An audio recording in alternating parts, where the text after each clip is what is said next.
So I've been given 3 minutes to talk about the theme of Holy Shift, which does not leave a lot of room for fancy rhetoric or nice long introductions or quite a lot of jokes. I'm sorry, Ted. So I basically have 2 things to say, and I'll need to make them quick. And the first is of my own faith journey and growth in ministry. The biblical story I resonate the most with is that of Elijah in the cave on Mount Horeb. He's hiding. He's running. He's focused only on himself and on his own survival. And he's completely forgotten the larger mission that God has for him. He doesn't see any hope for the future. There is only doom and gloom.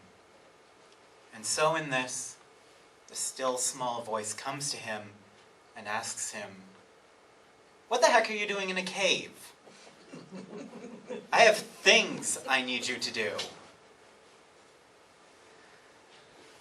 I will admit to being a bit of a natural pessimist. And this extends a lot of the time to my theology as well. Out of my own struggles, being with a partner who has a severe mental illness, out of my own personal struggles, I identify more with the Jesus of the cross than I do with the Jesus of the empty tomb. But that has felt so much like being in a cave. And a significant part of my faith journey has been learning how to shift out of that pessimism and open myself more to hope and joy and the Spirit.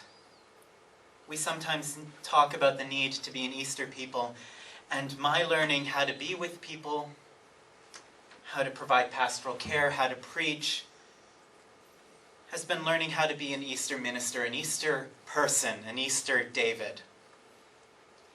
It's been learning to see the larger picture of not only comfort, but also hope. It has been learning to hear the call in that still small voice asking me, "What are you doing in a cave?"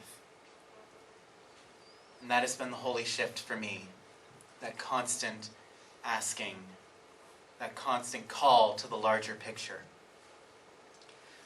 So the second thing I have to say is this, connected to that.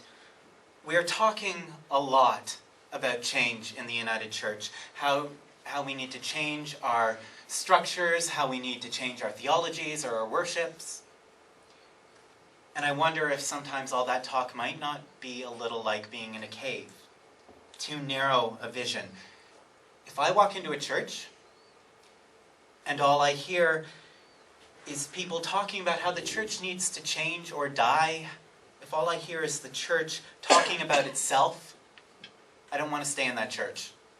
I want to walk into a church and hear about how we are going to change the world and how I can be a part of it. I walk out of my cave and listen to my call because I feel a need to be part of something larger than myself, a part of something that matters. And I wonder if that is the holy shift that needs to happen.